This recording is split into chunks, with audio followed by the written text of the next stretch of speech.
अस्सलाम वालेकुम student, welcome back to my YouTube channel. आज हम एक्सरसाइज 2.6 स्टार्ट कर रहे हैं।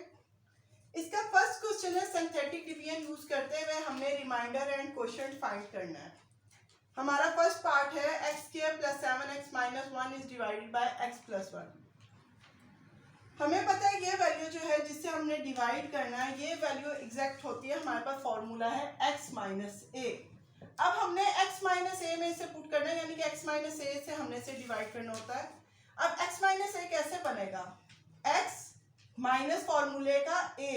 अब हमारे पास वैल्यू तो है x प्लस 1, तो इसे हम स्प्लिट करेंगे कि हमारे पास अगर सॉल्व करेंगे x प्लस 1 बन जाए, लेकिन फॉर्मूला हमारे पास क्या है? x माइनस ए। ऐसे से स्प्लिट करेंगे, a क्या बन जाएगा हमारे पास? माइनस 1। जब इसे दोबारा सॉल्व करेंगे ये हो जाएगा minus into minus is plus x plus 1, यही फॉर्म हमें मिल जाएगी। अब हमें a is equal to minus 1, इसका मतलब है इस टर्म को हमने माइनस 1 से डिवाइड करना है। अब सिंथेटिक डिवीजन है तो हम इसे इस तरह एक बॉक्स बनाएंगे। अब हमारे पास एक्स स्क्वायर, एक्स और कांस्टेंट, ये कांस्टेंट टर्म है। एक्स स्क्वायर हो, एक्स क्यूब हो, जो भी टर्म्स हो, इनके जस्ट हम कोफिशिएंट्स लेंगे। इधर एक्स स्क्वायर का कोफिशिएंट क्या आ गया हमारे पास? 1। इधर x का कोफिशिएंट क्या आ गया? हम इसे स्पेस देके लिखेंगे 7। और आगे हमारे पास कांस्टेंट टर्म है, उससे उसके साइन के साथ, इनके साथ प्लस के साइन थे इसलिए साइन मेंशन नहीं किया, इसके साथ माइनस का साइन है और माइनस 1 साइन के साथ आ जाएगा हमारे पास। अब हमने डिवाइड किससे करना है? यहाँ पर पता है a क्या है? माइनस 1 से। अब सिंथेटिक डिवीजन का रूल क्या है हमारे पास? फर्स्ट टर्म ऐसी ही हमारी उधर आएगी। फर्स्ट टर्म क्या है? 1, ऐसे ही आ गया। अब हमने इससे इसके साथ मल्टीप्लाई करके यहाँ पर वैल्यू जो आएगी लिखनी है। 1 इंटू 1 इज 1, माइनस का साइन है सो माइनस 1। अब इन दोनों को सॉल्व करें, प्लस 7 माइनस 1 इज 6। अब हमने क्या करना है? इस माइनस 1 को इसके साथ मल्टीप्लाई करके जो आंसर आएगा नेक्स्ट में लिखना है। जितने भी टर्म्स होंगी ऐसे ही सॉल्व होते जाएंगे। Minus 1 into 6 is minus 6। जब इसे सॉल्व किया minus into minus is plus, sign minus का आ गया माइनस 7। अब ये देखिए हमारे पास सॉल्व हो गया है। ये जो हमारे पास लास्ट पे माइनस 7 आया, ये हमारा क्या है? Remainder, and this is our quotient. अब हमने इसे लिखना किस तरह है? लिखना हमने किस तरह है? ये जो यहाँ से हमने स्टार्ट करना है, ये जो लास्ट टर्म है इसे हमने कांस्टेंट, जिस तरह हमारी इक्वेशन होती है कांस्टेंट के बाद एक्स वाली टर्म, उसके पीछे भी अगर कोई टर्म होगी तो उसे एक्स स्क्वायर बना देंगे, उससे पीछे भी कोई टर्म होगी एक्स क्यूब हो जाएगी। ठीक है। अब सबसे पहले तो रिमाइंडर हमारा क्या आ गया? रिमाइंडर आ गया माइनस 7 और क्वोशिएंट अब लिखते हैं। क्वोशिएंट देखेंगे हमारा क्वोशिएंट क्या हो जाएगा। क्वोशिएंट में सबसे पहले जो यहाँ रिमाइंडर के साथ वाली टर्म है, ये हमारा पहले कांस्टेंट आ गया, इसे हमने ऐसे लिख दिया 6। उसके बाद प्लस माइनस कोई साइन मेंशन नहीं, इसका मतलब है प्लस का सिंबल है इसके साथ। और उसके बाद a की टर्म है, उसके बाद मैंने आपको बताया था x होगा, तो उससे बाद भी कोई टर्म होगी x स्क्वायर हो जाएगा। तो 1 x के साथ लगाएं या ना लगाएं उससे कोई फर्क नहीं पड़ता, ये हो जाएगा x plus 6 which is our required answer. Second question पे आ जाए। सेकेंड क्वेश्चन थोड़ा सा मैं आपको करवा देती हूँ जी स्टूडेंट। सेकंड क्वेश्चन है, बिल्कुल इजी है। 4x cube minus 5x plus 15 is divisible by x plus 3। अब उसी तरह हमने a की वैल्यू निकाली, a की वैल्यू क्या आ जाएगी? माइनस 3, क्योंकि हमारे पास formula x minus a is equal to 0। यहाँ पर क्या हो जाएगा? माइनस फॉर्मूले का लगाएंगे और माइनस इसका स्प्लिट करेंगे, minus into minus is plus हो जाएगा, 3 बन जाएगा जब अगेन इसे चेंज करेंगे। ये माइनस 3 से डिविजिबल है एक तो, और दूसरा अब ये देखिए ये है 4x क्यूब फिर x और फिर कांस्टेंट। अगर इनमें कोई मिसिंग होगा हमारे पास सीक्वेंस में जो चल रहा है, जिस तरह ये वेरिएबल इन्वॉल्व है, इसकी पावर यहाँ पर क्या है? 3। अब x का स्क्वायर पावर 2 वाली तो कोई वैल्यू नहीं है, और उसके बाद x की पावर 1 वाली हमारे पास वेरिएबल है, तो हमने इसके वेरिएबल के कोफिशिएंट्स लिखेंगे। पहले का क्या आ गया? 4। अब इसके बाद हमारे पास सीक्वेंस में होना चाहिए, पहले एक्स क्यूब है, फिर एक्स स्क्वायर और फिर एक्स होना चाहिए। जबकि इस क्वेश्चन में देखा जाए तो एक्स स्क्वायर मिसिंग है, तो उसकी जगह हम क्या पुट करेंगे? 0। हम हमेशा सीक्वेंस से लिखेंगे, यहाँ पर उसकी जगह 0 आ गया। फिर x का कोफिशिएंट क्या है -5। ये क्वेश्चन करवाने के ये दो रीजन से, एक तो आपको बता दूं अगर कोई वेरिएबल जो है मिसिंग है उसका कोफिशिएंट हम 0 लिखेंगे, और अगर कोई वेरिएबल है जिसका कोफिशिएंट नेगेटिव टर्म है तो इस तरह उसे नेगेटिव टर्म में लिखेंगे। और ये आ गया हमारे पास कांस्टेंट, पहली टर्म ऐसे ही आ गई 4 इंटू -3 इज -12। ये जब सॉल्व किया ये क्या बन गया, 0 में -12 ऐड होगा -12, minus into minus is plus, 3 into 12 is 36, minus minus plus हो गया, 3 into 12 is 36, plus minus minus होगा, साइन बड़ी टर्म का लगा प्लस का, 36 में से 5 गए और हमारे पास 31 बच गया। 3 इंटू 31 साइन माइनस का है, minus plus minus, 3 into 31 is 3 into 3 is 9 and 3 into 1 is 3, 93 हमारे पास आ गया। अब ये प्लस माइनस हम करेंगे, 15 में से 93 जब जाएगा तो ये बचेगा -78। अब इस स्टेप पे आके फिर देखें यहाँ पर कोई भी अननोन नहीं है, यानी कि x y z कोई ऐसी वैल्यू नहीं है, हमारे पास तमाम कॉन्स्टेंट्स बच गए। तो इससे हम, ये हमारा रिमाइंडर आ गया और इसे उसी तरह हम लिखेंगे कांस्टेंट, फिर उसके बाद x आता है और फिर तीसरी टर्म में तो x²। हमने क्वोशंट ऐसे लिखना है 4x², क्वोशंट क्या हो जाएगा 4x² माइनस 12x प्लस 31। ये क्वोशंट आ गया और रिमाइंडर क्या आ गया -78।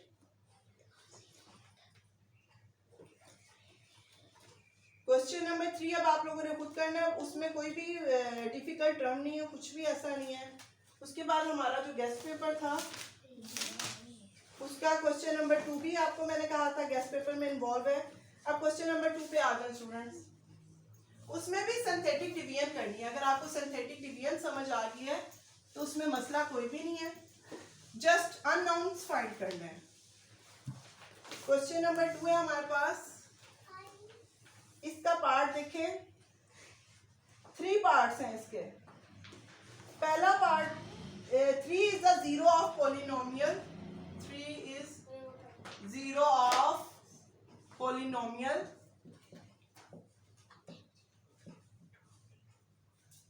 3 is zero of polynomial 2x cube minus 3hx², 2x का क्यूब माइनस 3hx²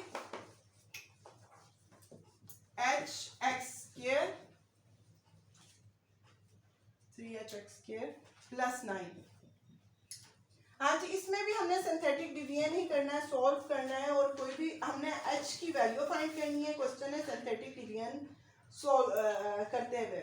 अब लिखा हुआ है 3 is the zero of polynomial this, इसका मतलब है 3 से ये डिविजिबल है, 3 से डिवाइड करें, हम पॉलिनोमियल्स लिखेंगे, सिंथेटिक डिवीजन की बार बनाएंगे जैसे हमने पहले किया, x³ x², इसमें x पॉलिनोमियल मिसिंग है, x की जगह 0 पुट हो जाएगा, x³ के कोफिशिएंट क्या आ जाएगा 2, x² का कोफिशिएंट हो जाएगा -3h, x का कोफिशिएंट क्या हो जाएगा 0 क्योंकि x इसमें इन्वॉल्व नहीं है, एंड कांस्टेंट आ गया एंड पे। अब 3 से ये डिवाइड हो रहा है, हमारे पास क्वेश्चन में मेंशन है, जितना सिंथेटिक डिवीजन करते हैं वैसे ही बिल्कुल करेंगे। 3 into 2 is 6।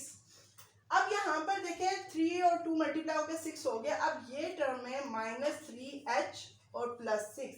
अब इसे आप लोगों ने लिखना किस तरह है, अब आप लोगों ने ये 3 और 6 को आपस में ऐड नहीं कर देना, 3 के साथ एक टर्म है h जो कि अननोन है, तो आप इसे लिखेंगे 6 - 3h, -3h + 6 भी लिख के आपकी टर्म ठीक है, लेकिन ये प्रेजेंटेबल है, इस वजह से हमने क्या कर दिया 6 - 3h। अब इसका यही मतलब है, अब इसने इसके साथ मल्टीप्लाई होके इसमें ऐड होना है। 6 into 3 दोनों टर्म्स 3 के साथ मल्टीप्लाई होंगे, 6 into 3 is 18 plus minus -3 into 3 is 9h। अब ये 0 में जब ऐड होगा ये बन जाएगा 18 - 9h। ये 9 को थोड़ा डिस्टेंस देके मैं लिखती हूँ क्योंकि यहाँ पर टर्म्स ये आ गए, 18 - 9h हमारे पास आ गया, ऐड हो गया। अब इसका मतलब है 3 ने इसके साथ मल्टीप्लाई होके यहाँ पर ऐड होना है, 3 जब इसके साथ मल्टीप्लाई होगा ये हो जाएगा 54 - 27h, it will become 54 - 27h जब ये मल्टीप्लाई होगा इसके साथ। 18 इंटू 3 इज 54, माइनस का साइन 19 इंटू 3 इज 27h। अब हमारे पास जो टर्म है लास्ट वाली टर्म रिमाइंडर होती है, ये हमारे पास रिमाइंडर आ गया। 54 सिंपल कांस्टेंट है, 9 कांस्टेंट है, ये आपस में ऐड हो रहे हैं तो ऐड होंगे, सब्ट्रैक्ट हो रहे हैं तो सब्ट्रैक्ट होंगे, माइनस 27h ऐसे ही रहेगा क्योंकि ये 9 में ऐड नहीं हो सकता। 54 और 9 हमें पता है ऐड हो रहे हैं, ये ऐड होकर बना देंगे 63 माइनस 27h, ये हमारे पास आ गया। अब एक क्वेश्चन में बात लिखा था 3 is the zero of polynomial G, इसका मतलब है 3 इसे मुकम्मल तौर पे ये 3 से डिविजिबल है। रिमाइंडर इसका मतलब है हमारा 0 आना चाहिए था। 3 जीरो ऑफ पॉलिनोमियल, जिसका मतलब है कि ये जो पॉलिनोमियल है कम्प्लीटली 3 से डिवाइड हो रहा है, लेफ्ट कर रहा है रिमाइंडर 0। अब अगर रिमाइंडर 0 तो हमारे पास यहाँ पर रिमाइंडर आया है 23 माइनस 27h। रिमाइंडर अगर 3 zero of polynomial, so remainder is 0, 0 is equal to 63 minus 27h। आपको समझ आ गई ये चीज क्यों? क्योंकि ये इस तरह क्यों किया हमने, h अननोन है, अभी उसे फाइंड करना है।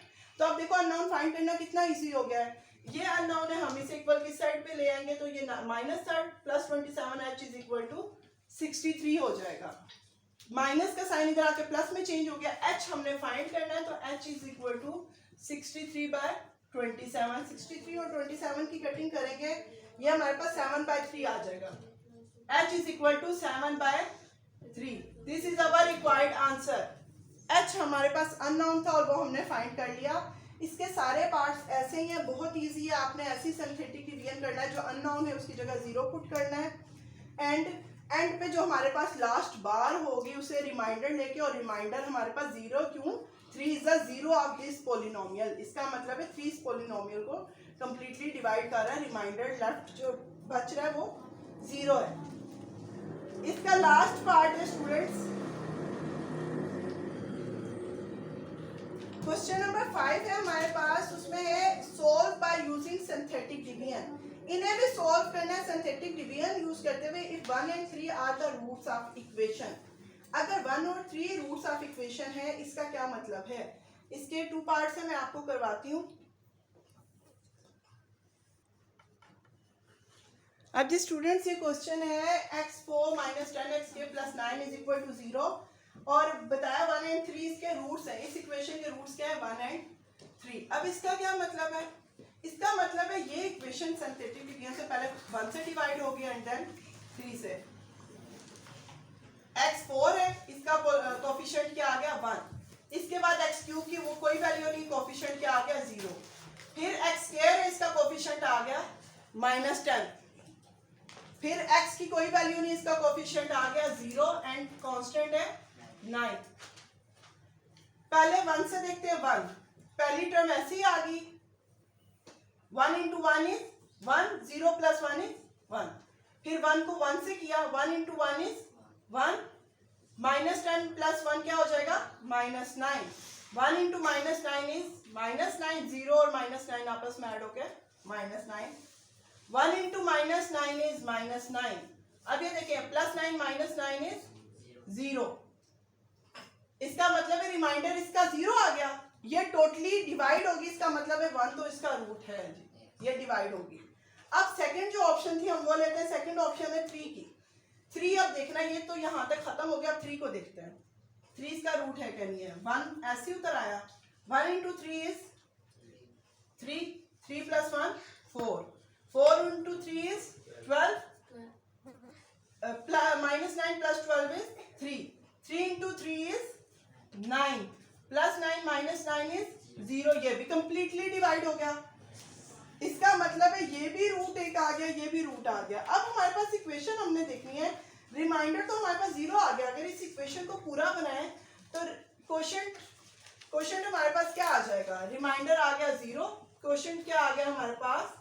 लास्ट से स्टार्ट करें, कांस्टेंट क्या आ गया? 3 प्लस 4x 3 4x, और उससे पीछे अगर एक और टर्म है वो क्या हो जाएगी? x square. 1 उसके कोफिशिएंट 1 आएगा, उसे लिखो या ना लिखो कोई फर्क नहीं पड़ता। अब अगर इस पूरी इक्वेशन को ज्वाइन किया जाएगा, हो जाएगी x square plus 4x plus 3 equals to 0। ये हमारे पास इक्वेशन बन गई है। अब हमें पता है इस तरह की इक्वेशन होती है, कैसे सॉल्व होती है, फैक्टराइजेशन से। इसकी फैक्टराइजेशन हमने करनी है, हमारे पास क्या आ जाए, मल्टीप्लाई होके 3x के बने और प्लस माइनस होके 4x हो। हमने फैक्टर्स इसके बना लिए 3x plus x plus 3x plus x plus 3 equals to 0।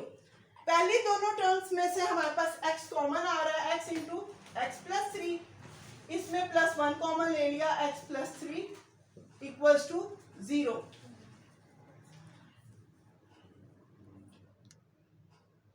x plus 3 equals to 0। अब देखिए दो टर्म्स बन गई, x plus 1 and x plus 3 equals to 0। आगे हम जैसे सॉल्व करते हैं, x प्लस 1 को भी इक्वल टू 0 ले लेंगे एंड x प्लस 3 को भी, x plus 1 equal to 0 and x plus 3 equal to 0। यहाँ पर x की वैल्यू बन जाएगी -1 एंड यहाँ पर आगे x इज इक्वल टू -3। सो अब हमारे पास कितनी वैल्यूज आ गई इसकी, रूट्स 1, 3, -1 एंड -3 भी इसके रूट्स हैं इस इक्वेशन के, इस पॉलिनोमियल के। इसी तरह इस क्वेश्चन का सेकंड पार्ट है, वो आप लोगों ने खुद करना है, बहुत इजी है। सेम जिस तरह ये क्वेश्चन है इसी तरह सेम होगा, उस पर भी ये दोनों रूट्स जो है इक्वली सॉल्व हो जाएंगे, 0 रिमाइंडर आएगा और आपने इक्वेशन बना के फैक्टराइज करने और x की 2 वैल्यूज आ जाएंगी और आपने चारों इसके रूट्स लिख लेने। बहुत इजी एक्सरसाइज है, लॉन्ग क्वेश्चन भी इसमें से आ सकता है, शॉर्ट का भी क्वेश्चन पूछा जा सकता है। होप सो स्टूडेंट्स आप अच्छे से प्रैक्टिस कर रहे होंगे। Thanks for watching, Allah Hafiz.